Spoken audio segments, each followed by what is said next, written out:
नमस्कार, बुलेटिन में आपका स्वागत है। मैं हूं आपके साथ आशा सरमाल। चलिए शुरुआत करते हैं बुलेटिन की इस वक्त की बड़ी खबर से शुरुआत करेंगे। जम्मू से बड़ी खबर देखने को मिल रही है, जहां पर कोरोना के हवाले से अपडेट आपको दे देते हैं। जम्मू जिले में कोरोना संक्रमितों की संख्या में लगातार बढ़ोतरी हो रही है। 24 घंटे में 33 लोगों में कोरोना संक्रमण की पुष्टि हुई है और शादियों के सीजन को कोरोना फैलने का पूरी तरह से जिम्मेदार माना जा रहा है। लापरवाह हुए लोगों पर प्रशासन नहीं कस रहा है नकेल और कहीं न कहीं लोग यहां पर एसओपी का पालन करते हुए नजर नहीं आ रहे हैं, जिसका खामियाजा अब जम्मू की जनता को भुगतना पड़ रहा है। और लगातार ये भी देखिए कि पिछले 24 घंटे की अगर बात करें तो 33 नए कोरोना संक्रमित मामलों की पुष्टि हो चुकी है। ये महज 24 घंटे का आंकड़ा आपको दिखा रहे हैं, लेकिन एक एक करके जिस तरह से कोरोना के केसेस बढ़ते जा रहे हैं, चिंता का विषय बनता जा रहा है। लेकिन एसओपी का पालन आखिर आम जनता करती हुई क्यों नजर नहीं आ रही, ये भी बड़ा सवाल। और प्रशासन की अगर बात करें तो प्रशासन बार बार यहां पर जागरूकता अभियान भी चला रहा है, लोगों से अपील भी की जा रही है, लेकिन उसके बावजूद आम जनता यहां पर सहयोग क्यों नहीं कर रही,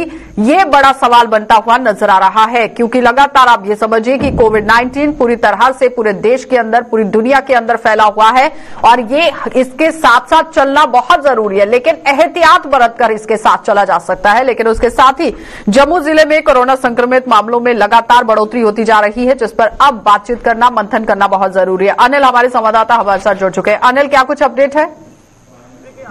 जी, लगातार जिस तरह से कोरोना का संक्रमण बढ़ता हुआ नजर आ रहा है और प्रशासन को सतर्क होना जरूरी लाजमी भी हो जाएगा, क्योंकि मामलों की बात करते हैं तो कल 152 मामले लगभग जो है तकरीबन जो है समय जम्मू कश्मीर में सामने नजर आते हुए नजर आ रहे हैं और कहीं ना कहीं लगभग जो है आंकड़ा जो है इजाफा होता हुआ नजर आ रहा है और कहीं कहीं प्रशासन को सतर्क होना जरूरी हो चुका है। हालांकि प्रशासन के साथ साथ आम जनता को भी सतर्क होना हुआ लाजमी हो चुका है। कहीं ना कहीं आम जनता जो बिना मास्क के घर से बाहर निकलती है उस पर प्रशासन तो कार्रवाई कर रही है, मगर आम जनता को सतर्क होना जरूरी हो चुका है। जम्मू जिले की बात करते हैं तो आपने देखा होगा कि कल एक और माइक्रो कंटेनमेंट जोन में तब्दील किया गया है। हालांकि ये तीसरा माइक्रो कंटेनमेंट जोन जो है घोषित किया गया है। पहले सरस्वती विहार जो हजूरी बाग है वहां पर उसको पहला माइक्रो कंटेनमेंट जोन जो है घोषित किया गया था और उसके बाद छन्नी की बात करते हैं, छन्नी रमा की बात करते हैं तो उसको भी माइक्रो कंटेनमेंट जोन में तब्दील किया गया और कहीं ना कहीं अब संक्रमण का इजाफा जो है अब बढ़ता हुआ धीरे धीरे। लेकिन अनिल, यहाँ पर सवाल यह है ना कि शादियों में जाने के लिए पूरी तरह से यहाँ 50% की बात कह दी गई, 25% आप लोग लेकर जा सकते हैं, लेकिन जो बड़ी बड़ी रैलियां हो रही हैं यहाँ पर आप देखिए किस तरह से लोग वहां पर हुजूम की तादाद में पहुंच रहे हैं, वहां पर कार्रवाई क्यों नहीं हो रही? जब सरकारी कोई यहाँ एक सर्वे देखा जाता है या फिर कोई भी काम, और उसके साथ ही अगर डीसीज की बात करें तो पूरी तरह से ब्लॉक दिवस भी शुरू हुआ है और रैलीज का दौर भी शुरू हो चुका है, जिसमें बड़े बड़े दिग्गज नेता भी पहुंच रहे हैं, वहां पर भी तो एसओपी का पालन करना बहुत जरूरी है। जी, निश्चित तौर पर ऐसा ही पालन जो है, कानून देखिए, कानून सबके लिए एक है और पालन करना भी सभी के लिए एक ही तरीके के साथ अनिवार्य होता है, क्योंकि प्रशासन को वहां पर सतर्क होना जरूरी होता है। हालांकि गैदरिंग्स की बात करते हैं, शादी ब्याह की बात करते हैं तो उसमें सिर्फ 25% की ही अनुमति दी गई है, तो क्यों फिर रैलीज के दौरान जो है एक बड़ी बड़ी जो रैलीज देखने को मिलती है, चाहे वो तमाम संगठन की हो या फिर छोटे ब्लॉक स्तर पर जो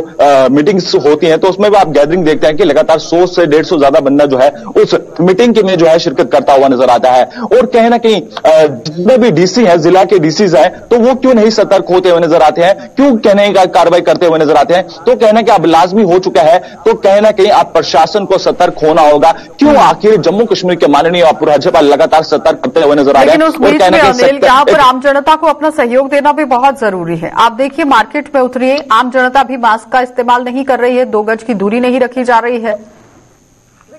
देखिए, मैंने आपको पहले शुरुआत तौर पर कह दिया है कि आम जनता को पहले ही समर्थन करना जरूरी होगा और आम जनता जागरूक होगी तो आम जनता ही इस चीज का जो है समाधान निकाल सकती है। आपने देखा होगा कि कोरोना की पहली वेव जब आई थी तो जिस तरह से तमाम जनता को जो है सतर्क किया गया और आम जनता जब घर से बाहर निकलती थी तो मास्क पहने हुए नजर आते थे, तो इस बार आप अगर आप मार्केट में निकलते हैं तो आपने देखा होगा कि लोग कहीं ना कहीं मास्क पहनना जो है भूल चुके हैं और जम्मू कश्मीर पुलिस जो है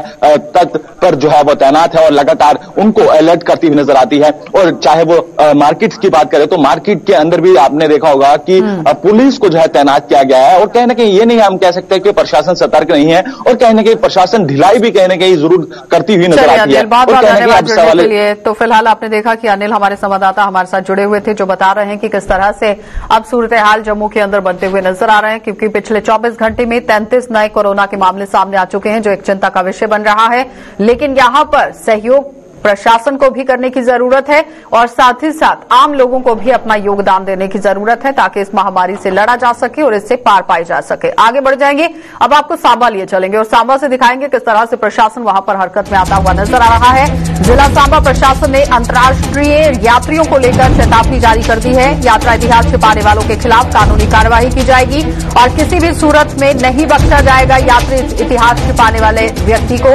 और 20,000 रुपए जुर्माना भी यहां पर भरना होगा। और भरने को भी पूरी तरह से यहां पर ये लोग तैयार रहे, क्योंकि अगर आप अपना यात्रा इतिहास छिपाते हैं तो कहीं ना कहीं आपको जुर्माना भी भुगतना पड़ेगा, और साथ ही साथ आप पर कार्यवाही भी यहां पर होगी। तो इसलिए अगर आप कहीं बाहर से यहां पर पहुंच रहे हैं, जम्मू कश्मीर के अंदर दाखिल हो रहे हैं, तो अपना यात्रा इतिहास आपको बताना अनिवार्य कर दिया गया है। सांबा प्रशासन अब अलर्ट पर देखा जा रहा है, लगातार चेतावनी जारी कर दी गई है, और साथ ही साथ ट्रेवल हिस्ट्री को बताना बहुत जरूरी रहेगा, क्योंकि कोविड के दौरान भी इसी तरह से जब पहली लहर यहां पर देखी गई थी, उस वक्त भी आम लोगों की तरफ से जब लोग बाहर से जम्मू कश्मीर के अंदर दाखिल हुए थे, उन्होंने अपने यात्रा इतिहास को छिपा लिया था, और जिसकी वजह से ज्यादातर मामले जो है वो बढ़ना शुरू हो चुके थे। अब ओमिक्रॉन ने पूरे देश के अंदर यहां तबाही मचाने की कोशिश की है, और साथ ही साथ मामले भी अब यहां बढ़ते हुए नजर आ रहे हैं। पूरी दुनिया में आप देखिए किस तरह से ओमिक्रॉन के मामले बढ़ते हुए नजर आ रहे हैं। बेशक वो घातक साबित नहीं हो रहा है, लेकिन फिर भी मामलों में दिन ब दिन बढ़ोतरी देखी जा रही है। तो उस सब पर रोक लगाने के लिए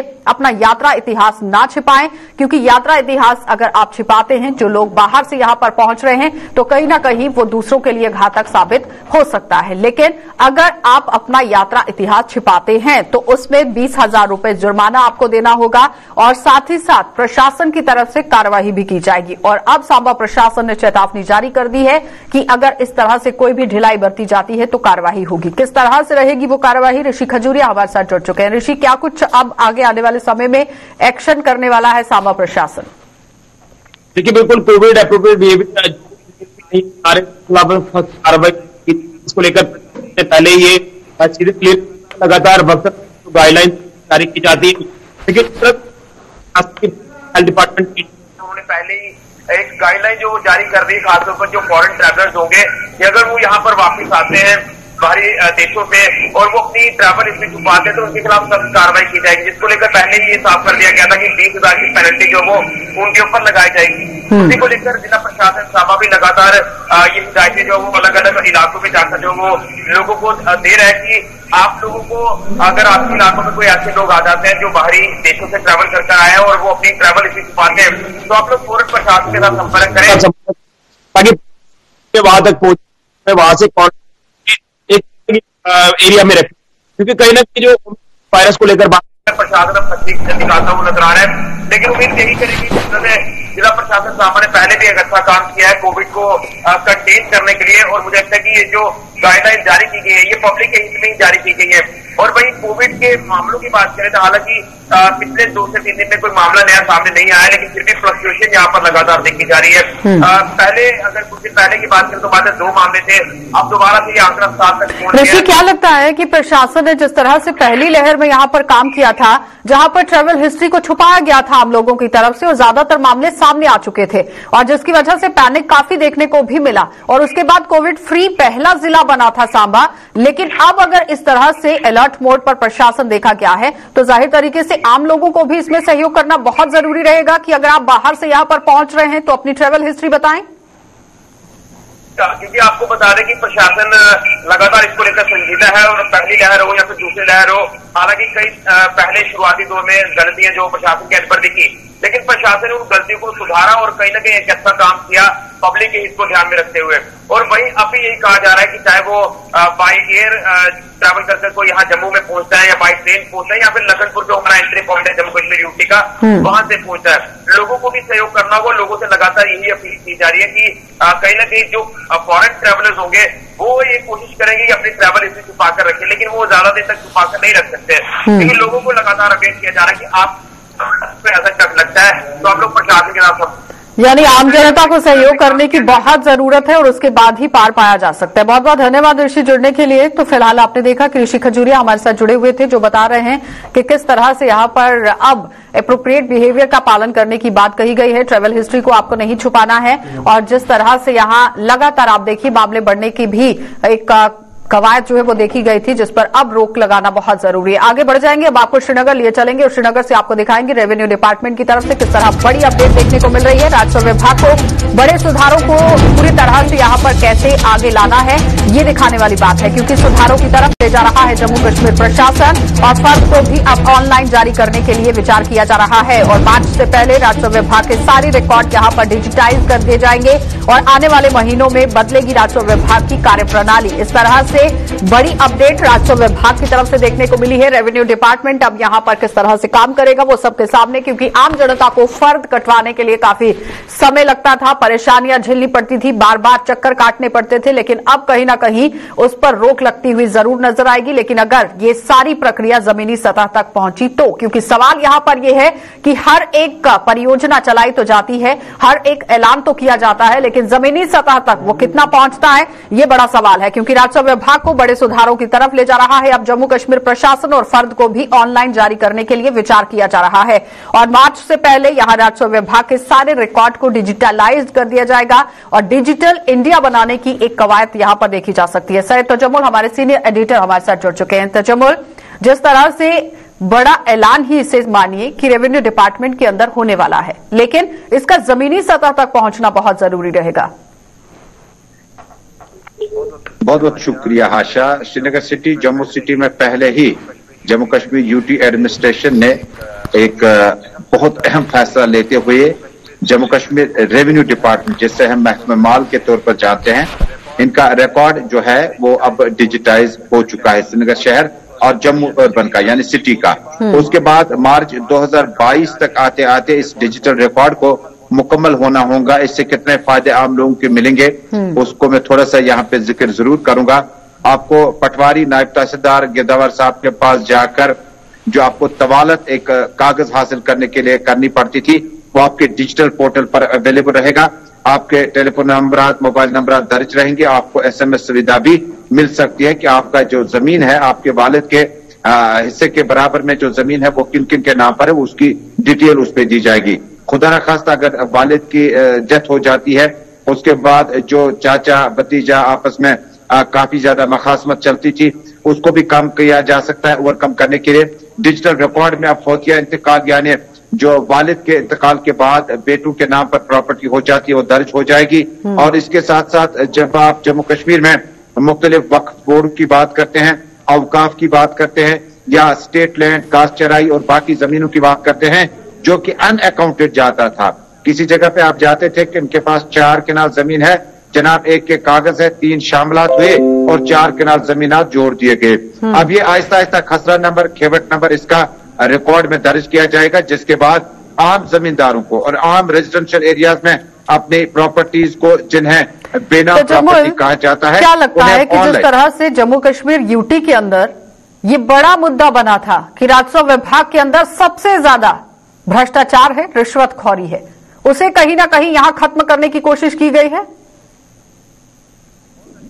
बहुत अच्छा और अहम सवाल है, क्योंकि महकमा माल और म्युनिसिपलिटी और कई इदारे ऐसे हैं जहां पर कहते हैं कि अगर आपने जाना है तो आप किस वक्त बाहर आएंगे, किस मूड में आएंगे, ये डिपेंड करता है अफसर और उसके मुलाजिम का। यानी आरोप बहुत ज्यादा है और कई बार विजिलेंस ने भी छापामारी की, लेकिन ये जो ऑनलाइन डिजिटाइज सिस्टम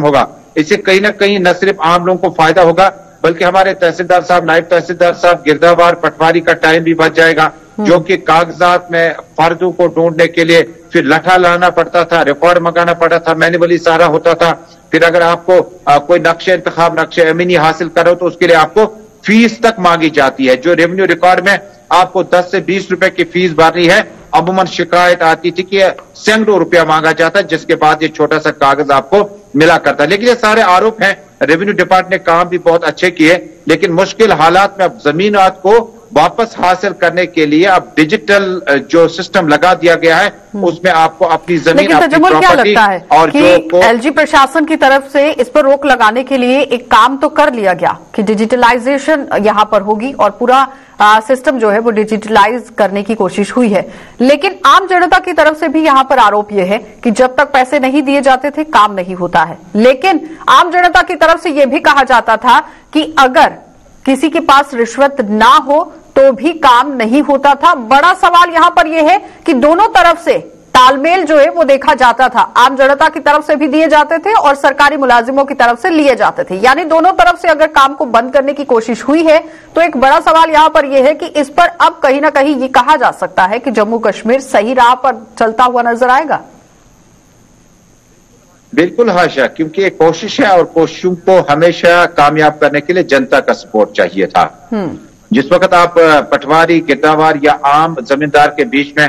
किसी डील की बात करते हैं, किसी आरोप या रिश्वत की बात करते हैं, तो जमींदार ये सोचता है कि मेरे पास 20 लाख की जमीन आएगी, क्यों ना इस पे 10,000 रुपया खर्च करूं, 50,000 खर्च करूं। यानी वो अपने दूसरे का शब्द खून मारने की कोशिश करता है और ये रिश्वत की जो सीरीज है, ये जो साइकिल है, ये बढ़ता जाता है। अब चूंकि दुनिया भर में, मुल्क भर में और जम्मू कश्मीर में भी, चूंकि बाकी डिपार्टमेंट्स भी, आपको याद होगा कि दरबार मुख की फाइलें अभी 6 महीने यहां 6 महीने वहां जाती रही, जिसको कम करने के लिए एलजी इंतजामिया ने कहा था कि ऑनलाइन रिकॉर्ड किया जाएगा। इसी तरह से डिजिटाइजेशन के जरिए से जो रेवेन्यू डिपार्टमेंट है, हमें अपनी जमीनों, अपनी प्रॉपर्टीज के जो कागजात होंगे वो अवेलेबल रहेंगे पोर्टल पे, एसएमएस आपको रिसीव हो जाएगा और इसमें आपको खुदा न खासा गलत तरीके का इस्तेमाल करने के चांसेस बहुत कम हो जाएंगे। लेकिन डिपेंड करता है कि क्या जनता, जम्मू कश्मीर एलजी एडमिनिस्ट्रेशन, मनोज सिन्हा ने सख्त लहजे में पैगाम देते हुए कहा कि बहुत ज्यादा करप्शन, बहुत ज्यादा लोगों के पर रोक लगाना बहुत जरूरी था। लेकिन खैर पहला स्टेप अगर उठाया गया है, देखना ये होगा कि इसका फायदा कितना होगा। बहुत बहुत धन्यवाद तजम्मुल जुड़ने के लिए। तो फिलहाल आपने देखा कि सैयद तजम्मुल हमारे साथ जुड़े हुए थे, जो बता रहे हैं कि रेवेन्यू डिपार्टमेंट की तरफ से यहां पर एक्शन तो किया गया है, लेकिन अब देखना ये होगा कि कितनी जल्दी इस पर अमल भी किया जाएगा। और उसके साथ ही अब आपको लिए चलेंगे कठुआ और कठुआ से दिखाएंगे किस तरह से बड़ी अपडेट देखने को मिल रही है आईबी के हवाले से, क्योंकि आईबी पर तारबंदी के आगे खेतों की निशानदेही का काम शुरू हो गया है। 100 हेक्टेयर से भी ज्यादा जमीन पर अन्न उगा पाएंगे अब किसान और निशानदेही की प्रक्रिया के बाद खेती शुरू होने से यहां लहलहाएंगी फसलें। और कठुआ में आईबी पर किसानों के लिए फिर से देवदूत यहां बनकर साबित हुई है बीएसएफ। और पूरी तरह आपको ये बताते चले कि आईबी पर अब तारबंदी का सिलसिला शुरू कर दिया गया है, जिसके लिए निशानदेही हो रही है और कहीं ना कहीं आम जनता को अब यहां राहत मिलती हुई नजर आएगी। जहां तार लगने के बाद यहां पूरी तरह से जमीनें बंजर पड़ी हुई थी, खाली पड़ी हुई थी, लेकिन अब वहां पर आप अपनी फसलें लगा सकते हैं और इसका फायदा सीधा किसानों को मिलने वाला है। इसी पर ज्यादा जानकारी लेंगे, सरबजीत हमारे साथ जुड़ चुके हैं। सरबजीत, जिस तरह से आईबी पर अब निशानदेही शुरू कर दी गई है, किस तरह से ये पूरा काम होगा? इंटरनेशनल बॉर्डर पर आईबी पर अगर बात करें तो तारबंदी के आगे काफी लोगों की जमीनें थी और लोग जो हैं, जो किसान जो हैं, वो काफी लंबे अरसे से इस सरकार से ये मांग कर रहे थे कि उन लोगों को जो फेंसिंग के आगे जमीन है उस पर खेती करने दी जाए। पिछले वर्ष भी हमने देखा कि बीएसएफ की मदद से 35 हेक्टेयर जो भूमि है वहां पर गेहूं की फसल लगाई गई और काफी अच्छी फसल जो है उस इलाके में हुई है, जिसके बाद लगातार जिला प्रशासन के साथ किसानों की बैठकों का दौर जारी रहा और उसके बाद अब प्रशासन ने भी साफ कर दिया है कि जो जो किसान तारबंदी के आगे खेती करने के लिए इच्छुक है वो सामने आए हैं। तो काफी ज्यादा किसान जो हैं इसके लिए सामने आए हैं, लेकिन इसमें सबसे बड़ी समस्या ये सामने आई थी कि लगभग 2 दशक हो चुके हैं, 20 वर्ष से अधिक समय हो चुका है, जबकि इन खेतों पर जो है वो खेती नहीं हुई है। ऐसे में कई किसान ऐसे थे जिनको ये मालूम नहीं हो रहा था कि उनकी जमीन कौन सी है। इसको लेकर अब राजस्व विभाग, बीएसएफ और जिला प्रशासन की ओर से टीमों का गठन किया गया है और इन इलाकों में जाकर तारबंदी के आगे जो निशानदेही है जमीनों की वो की जा रही है। आखिर किस किसान की कितनी जमीन है उसको वो सौंपी जा रही है और ये अंदाजा लगाया जा रहा है, ये अंदेशा लगाया जा रहा है कि इस बार जो है 100 हेक्टेयर के करीब लगभग जो भूमि जो है तारबंदी के आगे है उस पर खेती करने जो है वो योग्य बना दिया जाएगा। लेकिन जिस तरह से बीएसएफ ने ये बीड़ा उठाया है सरबजीत, वो काबिले तारीफ है, लेकिन अगर यहाँ शेलिंग को लेकर बात करें या फिर पाकिस्तान को लेकर बात करें तो भरोसा तो नहीं किया जा सकता है। क्या लगता है कि उसके बीच में भी किस तरह से निकलते हुए ये पूरा काम होगा? जी बिल्कुल, हीरानगर सेक्टर की अगर बात करें तो काफी ज्यादा सीज फायर वायलेशन इस इलाके में हुआ था, जिसके बाद खेती जो है ये तारबंदी के आगे पूरी तरह से बंद कर दी गई है। हमें ये भी नहीं भूलना चाहिए कि इसी इलाके में कई बार इन्फिल्ट्रेशन के प्रयास जो हैं वो पाकिस्तान द्वारा किए गए हैं, लेकिन कहीं ना कहीं किसानों की एक डिमांड थी जो हमारी तारबंदी के आगे जो जमीन है उस पर खेती की जाए। और जब से ये सीज फायर हुआ है, सीज फायर समझौता हुआ है, उसके बाद जो है बॉर्डर पर हालांकि गोलियों की आवाजें जो है पूरी तरह से थम चुकी हैं। ऐसे में किसानों ने भी इच्छा जाहिर की थी, क्योंकि कई किसान तो इसमें ऐसे थे जिनकी सारी की सारी जमीन जो है वो तारबंदी के आगे थी, और कुछ किसान ऐसे जिनकी आधी जमीन जो है तारबंदी के आगे थी। वो लगातार इस बात को लेकर डिमांड कर रहे थे जहां तो तारबंदी के आगे जो भूमि आ चुकी है उसका मुआवजा दिया जाए, या फिर इन लोगों को वहां पर जाकर खेती करने दी जाए। उसी को लेकर बीएसएफ का प्रयास था। पिछली बार भी हमने देखा कि वहां पर बीएसएफ की ओर से ट्रैक्टर्स और बीएसएफ की मदद से वहां पर जो है वो खेती की गई। उसके बाद वहां पर कटाई भी हुई और काफी अच्छी जो है फसल गेहूं की वो सामने आई है। लेकिन अब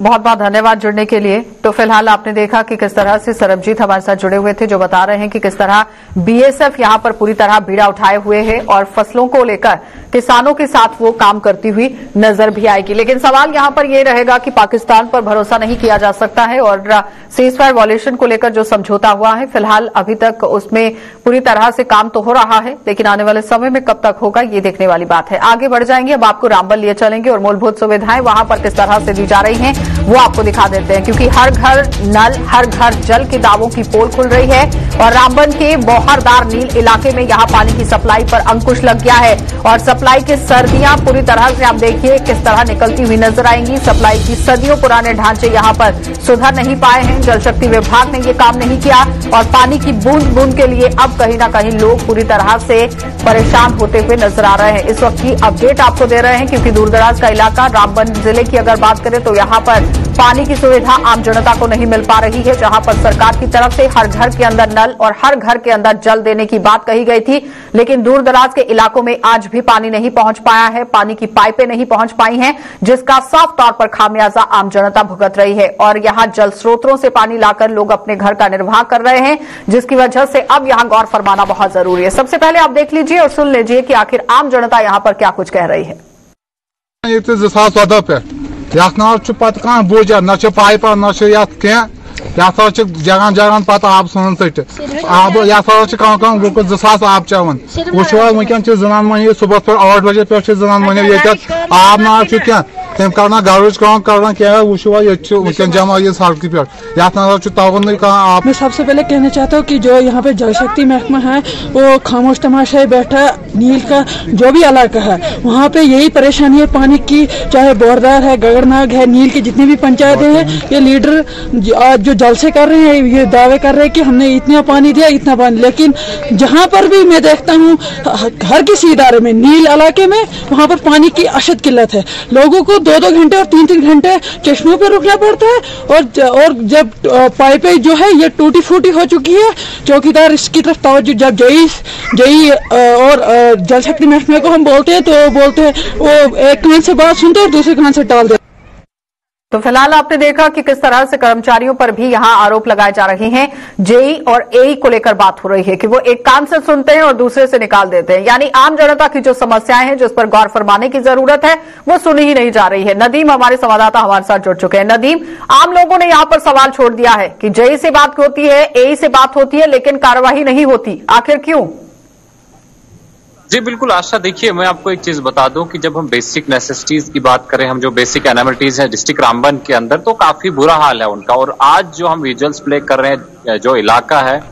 वो इलाका नील का बौहरदार इलाका है, assembly constituency Banihal district Ramban का इलाका बौहरदार है, गगरनाग है, जहां पे पानी की अदम दस्तयाबी है। लोगों से जब हमने बात की तो उनका ये साफ कहना है कि जनाब हमारे यहाँ पाइपलाइनें लगाई गई थी लेकिन उसके बाद उनकी मरम्मत नहीं हुई, जहां पे डैमेज हुआ उसको रिपेयर करने के लिए कोई वहां पहुंचा नहीं। चाहे वो लाइन्समैन की बात करें, एई की बात करें या फिर जेई की बात करें, कोई भी इलाका में नजर नहीं आता, जिस वजह से लोगों की मुश्किलात दिन ब दिन बढ़ती जा रही है। हुकाम के पास लोग पहुंचते, लेकिन नदीम यहाँ पर सवाल ये है कि पीएचई डिपार्टमेंट में हर साल नए टेंडर्स लगते हैं, रिपेयर वर्क का टेंडर लगता है, नए काम को लेकर टेंडर लगता है, प्रोजेक्ट्स बनते हैं, डीपीआर रिपोर्ट्स यहाँ पर बनाई जाती हैं, तो वो फिर ग्राउंड जीरो तक क्यों नहीं पहुंच रही?